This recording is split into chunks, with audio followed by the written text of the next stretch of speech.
Welcome back to another episode of the Hermit Poetry Series. I'm Neil Aitken, and on this channel I read poetry, mostly work by contemporary poets, occasionally poems of my own, and once in a while poems from the past. Today's poem is one of mine. I'm going to go back a few years. I believe I wrote this probably somewhere between 2004 and 2006, in the middle of my MFA at UC Riverside. I had taken a class, I want to guess this is probably 2006. Which was sort of a private study with poet professor Christopher Buckley on the poetry of exile. And one of the poets we had talked about during that class was Nazim Hikmet. And Buckley had asked me to read and to think about one of Hikmet's great poems, which was Things I Didn't Know I Loved, which is basically him describing, as he's on a train ride, following one of his many different incarcerations or imprisonment periods, describing all the things that he had suddenly discovered as he watches out the window of the train, that he had this deep, profound love for that he didn't know until everything was taken away. And so that poem really was kind of an inspiration for this particular piece. This piece also kind of came out of sort of a thought experiment about love poetry and about what would happen if one were to write a love poem in which the object of one's affection was not known, was completely unknown. Normally, when we write love poetry, it's directed to an embodied, perceivable, tangible other that we can ascribe specific physical details, and we describe them in that particular way. But what if we write something that is more about the yearning for an undefined other? And what would that look like?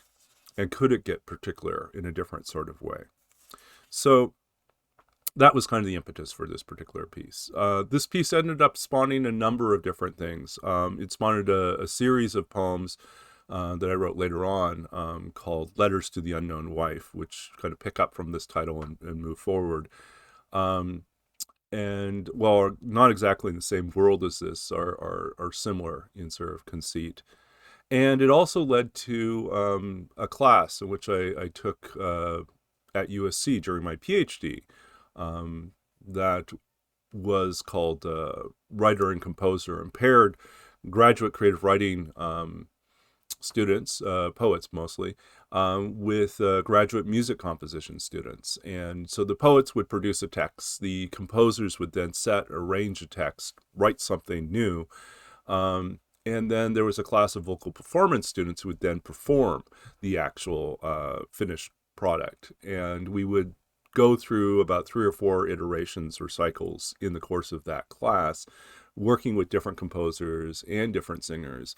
And it would lead to these great pieces. We start off small, and then we'd go with each iteration to something a little bit more longer and more ambitious.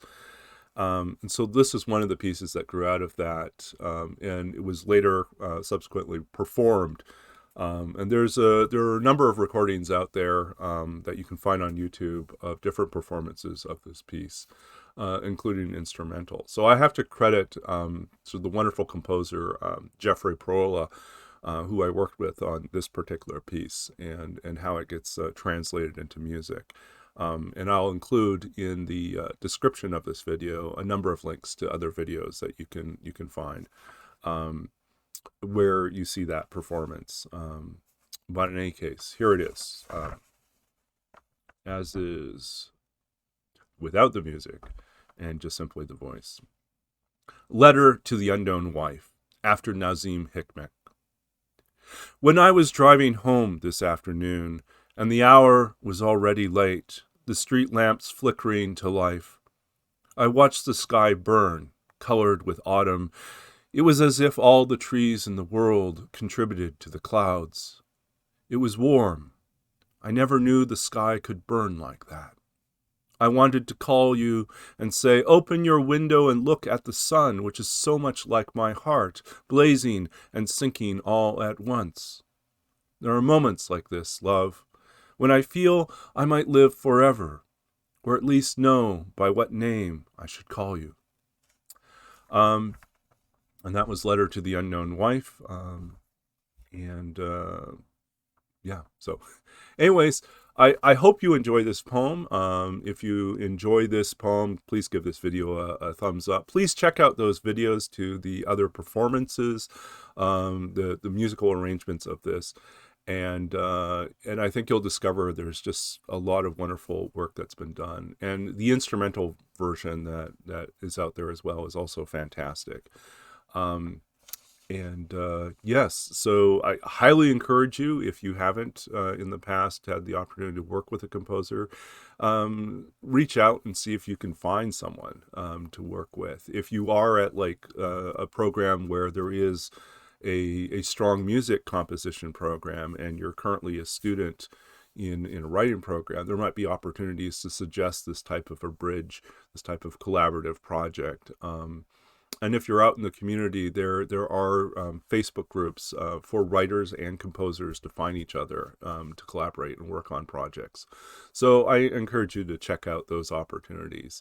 It is really life-changing to hear your work transformed into music, and to hear it go beyond the page in this really fantastic, amazing way.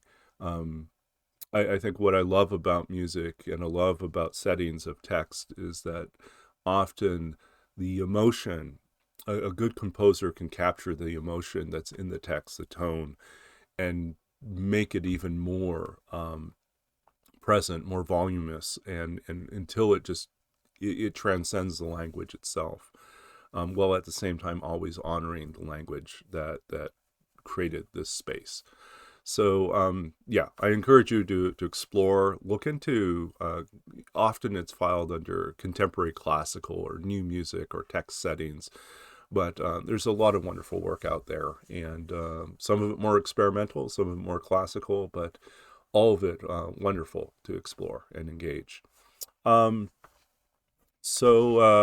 Yeah, so that's it for this time. Next week we'll be heading into our final, well, not quite our final week, but of December, but we're getting close, and so I have a whole bunch of things planned for the coming week, and some special readings to do as well.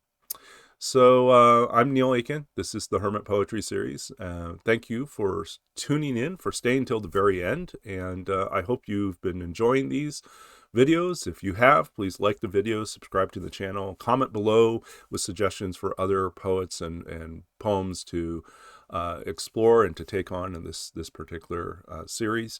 And if you yourself are a poet with a book, please feel free to contact me and let me know what you have and if there's a way in which we can work together. I guess until next time, stay safe, stay well, and stay engaged in the good work of poetry, building bridges, expanding the world, and bringing some measure of beauty and peace to those of us that inhabit it. Until next time, be good, and I'll be back. Until then, bye.